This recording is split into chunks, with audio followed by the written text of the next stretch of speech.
No spoilers in this video, but it is a comeback of MCU because they delivered not the cameos, not the setup for the future films, but the most important thing, they delivered a good superhero film. Let's talk. Hello guys, I'm Nona Prince and today we're talking about the latest Marvel Studios film, Deadpool and Wolverine, the #1 R-rated film from Marvel because there is just one. Now I feel this film is best enjoyed if you are part of the fandom. Unless I am wrong, you can let me know in the comments below. It's not that you have to watch all the 5-minute films that have come before. Even I have not seen many, but there's a lot of context that if you know, you'll enjoy the film more. Like what is the difference between Marvel Cinematic Universe and the Fox Universe? The deal that happened between them when Disney bought Fox, and that led to Marvel having the rights over that universe also. The various characters in those worlds. The story behind the first Deadpool. The character was first introduced in a film called X-Men Origins Wolverine, which was a disaster, and the fans hated how they portrayed the character. And then it took 10 long years for the first film to happen, which was comic accurate. And that film came into existence because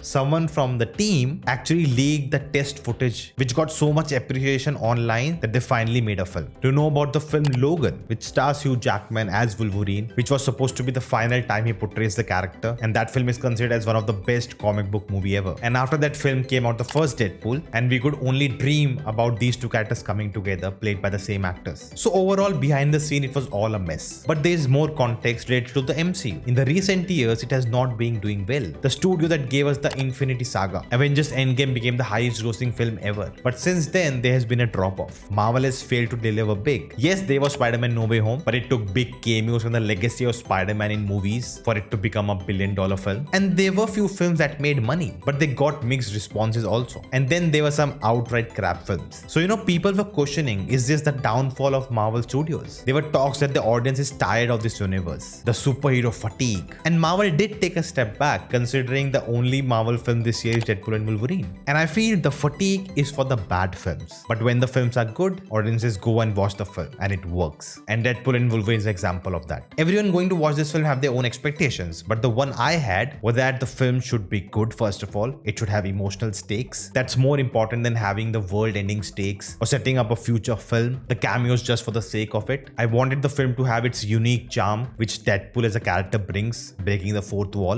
And I was excited more about that because now he's in the MCU. He has so much content he can make fun of directly. How will this character interact with other superheroes like Wolverine? And for me, the film meets up with all these expectations. It ticks all the checkboxes I had. The first scene itself is so unique, so innovative. The way the credits play on the screen and we get the title, and we directly get into it. The first big cameo in the film is not just about the surprise, but is also used to set up the emotional core of the film, the why of the character. The setup of bringing the character of Wolverine into this story is not cheap. It makes sense. And the plot uses the tools available in the MCU to construct this narrative. And I could follow it very easily. It was not an exposition dump. But again, that's for me, someone who follows all the films and TV shows, so I understood everything. That may be different for someone who has not seen a show or a film before. The cameos, which are always a fun part, but if they are not done well, they can also turn the experience sour. And this film uses them really well. There are these small ones which are given enough time so you can have fun, but there are some big ones also which add to the story. The film is also using these characters to give a send-off, to bid farewell to the Fox universe that was there before. And this point is confirmed during the credits at the end. It's not a spoiler. With the credits rolling, they actually show the behind the scenes of all the Fox movies that were there before, paying homage to them. The jokes in the film land so well. So many inside takes which not everyone will get, but as an audience who gets it, makes you feel special. The action set pieces, the way they are designed, and we see different versions of them with different visual language. At no point it feels repetitive. It's unique and inventive, which keeps it fresh every time. The flow of the story, the pacing is well done, especially for the film where the main character often breaks the fourth wall. When he does it, when he does not, when you focus on the story, when you focus on a joke, the balance is struck perfectly. And yes, the film does establish some elements which we may see in some future films, but none of it comes in the way of this story. And the most important part, the emotional beats. The core of the film is never forgotten through this adventure, which is the beating heart, which I have missed in the recent films that has not worked. So the combination of all of this gives you that Marvel magic. To have enjoyment, to have fun in that theater with the crowd around you, all in unison. And it is a product of the hard work and passion of the two actors, Ryan Reynolds and Hugh Jackman, with the director Shawn Levy. Knowing behind the scenes, knowing that they have been trying to do this for such a long time, and finally when it clicked, everything came together and they gave it all